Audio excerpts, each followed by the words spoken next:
안녕하세요 여러분. 새롭게 시작하는 이 출애굽기로 하나님의 구원하신 은혜를 충만하게 누리는 여러분들 되시기를 주님의 이름으로 축복합니다. 오늘 본문은 출애굽기 1장입니다. 야곱과 함께 각각 자기 가족을 데리고 애굽에 이른 이스라엘의 아들들의 이름은 이러하니 르우벤과 시므온과 레위와 유다와 이사갈과 스불론과 베냐민과 단과 납달리와 갓과 아셀이요 야곱의 허리에서 나온 사람이 모두 70이요 요셉은 애굽에 있었더라. 요셉과 그의 모든 형제와 그 시대의 사람은 다 죽었고 이스라엘 자손은 생육하고 불어나 번성하고 매우 강하여 온 땅에 가득하게 되었더라. 요셉을 알지 못하는 새 왕이 일어나 애굽을 다스리더니 그가 그 백성에 이르되 이 백성 이스라엘 자손이 우리보다 많고 강하도다. 자 우리가 그들에게 대하여 지혜롭게 하자. 두렵건대 그들이 더 많게 되면 전쟁이 일어날 때에 우리 대적과 합하여 우리와 싸우고 이 땅에서 나갈까 하노라 하고 감독들을 그들 위에 세우고 그들에게 무거운 짐을 지워 괴롭게 하여 그들에게 바로를 위하여 국고성 비돔과 라암셋을 건축하게 하니라. 그러나 학대를 받을수록 더욱 번성하여 퍼져나가니 애굽 사람이 이스라엘 자손으로 말미암아 근심하여 이스라엘 자손에게 일을 엄하게 시켜 어려운 노동으로 그들의 생활을 괴롭게 하니 곧 흙 이기기와 벽돌 굽기와 농사의 여러 가지 일이라. 그 시키는 일이 모두 엄하였더라. 애굽 왕이 히브리 산파 시브라라 하는 사람과 부하라 하는 사람에게 말하여 이르되 너희는 히브리 여인을 위하여 해산을 도울 때에 그 자리를 살펴서 아들이거든 그를 죽이고 딸이거든 살려두라. 그러나 산파들이 하나님을 두려워하여 애굽 왕의 명령을 어기고 남자 아기들을 살린지라. 애굽 왕이 산파를 불러 그들에게 이르되 너희가 어찌하여 이같이 남자 아기들을 살렸느냐. 산파가 바로에게 대답하되 히브리 여인은 애굽 여인과 같지 아니하고 건장하여 산파가 그들에게 이르기 전에 해산하였더이다 하매 하나님이 그 산파들에게 은혜를 베푸시고 그 백성은 번성하고 매우 강해지니라. 그 산파들은 하나님을 경외하였으므로 하나님이 그들의 집안을 흥왕하게 하신지라. 그러므로 바로가 그의 모든 백성에게 명령하여 이르되 아들이 태어나거든 너희는 그를 나일강에 던지고 딸이거든 살려두라 하였더라. 아멘. 자, 이 출애굽기는 야곱과 함께 이집트로 건너온 그의 아들들과 그들의 식구들을 소개하면서 시작됩니다. 하나님께서 이 창세기에서 아브라함과 맺으신 그를 통해 하늘의 별과 같이 바닷가의 모래와 같이 많은 그 하나님의 백성들이 나게 하시겠다 하는 그 약속이 이 창세기에서부터 출애굽기로 오면서 여전히 이어지고 있다는 것, 그것을 이제 선포하면서 출애굽기가 시작되는 겁니다. 6절은 요셉과 그의 모든 형제와 그 시대의 사람들은 다 죽었다 이렇게 기록을 하는데요. 사람은 때가 되면 다 떠나야만 하지만 그럼에도 불구하고 영원하신 하나님은 7절과 같이 사람의 한계나 환경과 조건에 구애받지 않으시고 성실하게 일하셔서 당신의 약속을 성취해 가셨고 이스라엘은 이제 민족이 돼서 이집트라는 그 한 나라 안에 존재하는 또 다른 나라의 버금가는 세력으로 이렇게 성장하게 되었습니다. 여러분 2000년 전에 로마의 식민지에 불과했던 아주 보잘것없는 나라 이스라엘, 그것도 그 중에서 가장 낙후됐던 변방의 갈릴리에서 이 갈릴리 나사렛에서 겨자씨같이 시작된 이 하나님 나라는 이제 나무가 돼서 이 땅을 덮고 있습니다. 이집트와 같은 이 세상 나라에 하나님의 나라가 번성해서 공존하고 있는 거죠. 자, 10절을 보면 이집트의 파라오는 노예에 불과한 이스라엘 백성들을 두려워합니다. 이 제국의 황제가 지금 노예들을 두려워하고 있는 거예요.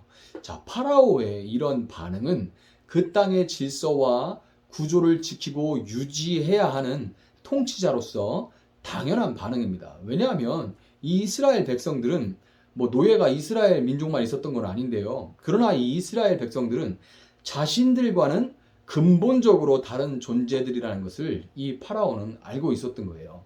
여러분, 우리가 이 땅에 사는 동안 우리는 이 세상의 구조와 질서 속에서 살면서 그 화려함과 힘에 주눅들어서 겁낼 때가 많지만 반대로 세상도 우리를 두려워하고 있는데요. 그것은 우리가 세상에 어필할 수 있는 어떤 힘과 능력과 지혜를 스스로 가지고 있기 때문이 아니라 우리가 세상에 살고 있지만 세상에 속하지는 않은, 세상에 살고는 있지만 그러나 세상에 속해 있지는 않은 근본적으로 다른 존재이기 때문에 두려워하는 거예요. 파라오는 어려운 노동으로 그들의 이 이스라엘 민족의 생활을 아주 괴롭게 만들었습니다.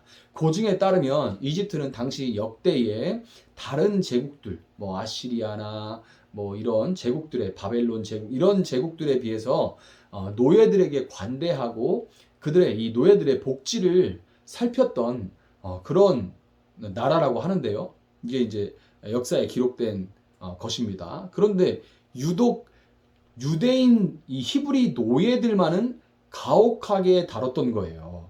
이와 마찬가지로 세상을 다스리는 마귀는 자신의 모든 노예들을 가혹하게 다루는 것은 아닙니다. 심지어 어떤 개인이나 집단에게는 관대하게 베풀어서 세상에서 그들의 삶이 윤택하고 편하게 이렇게 만들어 주기도 하지요. 그렇지만은 유독 하나님의 택하심으로 인해서 소속이 다른 우리들의 삶은 이 마귀가 괴롭게 해서 우리를 고통스럽게 만들고 그래서 우리가 세상에서 번성할 수 없게끔 그렇게 만들려고 합니다. 그렇지만 여러분 성경에서 지금 뭐라고 해요? 이스라엘이 학대를 받을수록 더욱 번성하여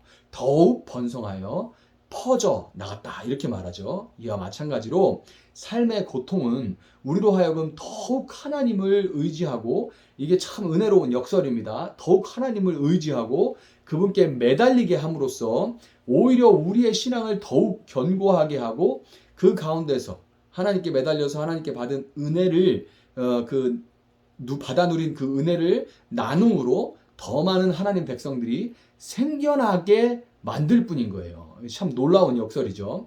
이런 사실은 지금도 고백되는 수많은 간증들과 함께 간증에는 항상 고난과 고통, 역경들이 있잖아요. 그런 수많은 간증들과 함께 고난과 박해로 점철된 지난 2000년의 기독교 역사, 한국 초기 한국 교회사도 마찬가지죠. 수많은 그런 핍박들, 고난들을 뚫고 오면서 한국 교회가 어떻게 이만큼 성장할 수 있었는지, 로마의 핍박 가운데 초대 교회가 얼마나 불같이 성장했는지, 이런 역사가 기독교 역사가 강력하게 웅변해주고 있는 겁니다. 생활을 괴롭게 하는 것으로 이스라엘의 번성을 막을 수가 없자 파라오는 특단의 조치를 취하는데요. 바로 산의 아이가 태어나면 나일강에 던져서 죽이고 딸아이만 살려두게 하는 겁니다. 자, 파라오의 이런 조치는 단순하게 우리가 생각을 하면 목숨을 빼앗는 그런 핍박으로 보일 수가 있는데요. 그런데 이 파라오의 이런 계략에는 더 무서운 속셈이 숨어져 있어요. 사내 아이들이 자라서 성인이 되는 20여 년 후에 결혼 상대자가 없는 여인들은 점차 다른 노예 그룹들의 남자들과 이제 혼인하면서 섞이게 될 수밖에 없고요. 그렇게 한 두 세대만 지나면 이스라엘은 자연스럽게 민족혼을 잃어버리고 이제 민족혼이 다 사라져버린 다른 노예 민족들과 마찬가지로 점점점 사라져버릴 수밖에 없는 거예요. 하나님은 요셉을 통해서 이스라엘을 이집트 중에 고센 땅에 분리해서 거주하게 하셨고, 목축을 가증스럽게 여기는 이집트 사람들은 이스라엘과 거리를 두고 있었기 때문에 이스라엘은 오랜 시간 동안 400여 년의 시간이 흘렀지만 아브라함과 이삭과 야곱의 하나님을 섬기는 하나님의 백성들로 점점점 번성해 올 수가 있었던 겁니다. 여러분, 이 중동 지역과 아프리카 사하라 주변국들을 포함하는 이슬람 국가들을 제외하고 현대 기독교인들을 상대하는 마귀의 전략은 대개 생활을 괴롭게 하거나 목숨을 빼앗는 것보다는 세상과 섞이게 만들어서 자연스럽게 사라져버리게 하는 것이에요. 당근과 채찍을 얘기한다면 당근을 주는 경우가 더 많습니다. 실제로 이제 경제 발전을 이룬 수많은 나라들, 우리나라를 포함해서 기독교는 그런 나라들에서 병들거나 왜곡되고 병들거나 아니면 사라져가고 있습니다. 지난 수십 년간 문화에 공을 들여온 마귀의 전략으로 인해서 많은 부모 세대들이 세속에 물들었고, 부모의 이 보호와 신앙교육을 받지 못한 채 아이들은 미디어를 통해서 세상 문화에 무차별적으로 노출돼서 이제 세상 정신을 막 따르고 있죠. 마치 산의 아이들을 다 죽여버리라고 명령했던 파라오의 이 명령과 같이 교회의 주일학교는 문을 닫고 다음 세대가 없는 교회는 지금의 이 노인 세대가 사라지면 자연스럽게 함께 사라져 버릴 수밖에 없는 운명에 놓이고 말았습니다. 여러분, 그렇지만 그럼에도 불구하고 하나님의 나라는 결코 멈추지 않습니다.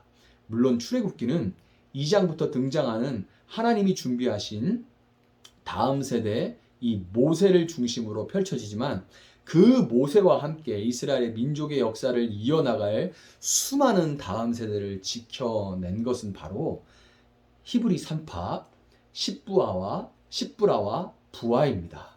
하나님은 그들이 얼마나 고마웠든지 여인의 이름을 거의 기록하지 않는 성경에서 분명하게 그들의 이름을 기록해서 영원히 기억되게 하셨어요. 본문 17절은 그 산파들이 세상에 섞이게 만들려고 하는 그 파라오의 명령에 저항했던 이유가 그들이 하나님을 두려워했기 때문이라 그렇게 말합니다. 여러분, 세상에 적당히 섞여 살라는 마귀의 말에 저항하시기 바랍니다. 교회는 끝났다고 하는 말에 저항하시기 바랍니다. 다 끝난 것 같이 보여도 하나님은 여전히 마귀의 말보다 하나님의 말씀을 두려워하는 이 시대의 십부라와 부하를 통해서 다음 세대를 준비시키고 일으키신다는 것을 믿으시고 여러분 믿는 자로 살아가고 하나님 나라의 소식을 계속해서 전하심으로 누군가 하나님의 자녀로 태어나게 하는 여러분 이 시대의 산파들로서 살아나가시기를 주님의 이름으로 축복합니다. 오늘 하나님을 경외하면서 그렇게 살아가기를 다짐하고 또 기도하면서 그렇게 살아갈 수 있는 힘을 구하는 여러분과 여러분의 가정과 직장과 사업장을 하나님께서 오늘 본문 21절에서 산파들의 집안을 흥왕하게 하셨다 이렇게 기록한 대로 그와 마찬가지로 그렇게 흥왕케 하시기를 주님의 이름으로 축복합니다. 제가 한번 기도하겠습니다. 사랑하신 하나님 감사합니다. 오늘 이렇게 창세기 이어서 출애굽기를 시작합니다. 우리는 이제 완성된 성경을 가지고 창세기와 출애굽기를 구별해서 이렇게 보고 있지만 그러나 우리는 다른 책으로 보고 있지만 하나님 성경 전체를 통해서 그 약속을 신실하게 지키시고 이루어 가시고 계신 줄 믿습니다. 하나님 이 약속을 하나님의 준비된 사람들을 통하여서 이루어 가신 하나님 우리가 하나님의 역사에 기록될 또 하나의 사람이 되게 하여 주시옵소서. 특별히 이 어두운 시대에 교회는 끝났다고 더 이상 믿는 자라고 말하기도 부끄러운 이 엄혹한 시대에 하나님 깨어있게 하시고 하나님을 더 두려워하게 하시고 또 누군가를 하나님의 생명으로 거듭나게 하는 산파로서 살아갈 수 있게 하여 주시옵소서. 그렇게 행하실 놀라우신 하나님 찬양하며 감사하며 예수님의 이름으로 기도합니다. 아멘. 우리 말씀 붙들고 계속해서 기도하도록 하겠습니다.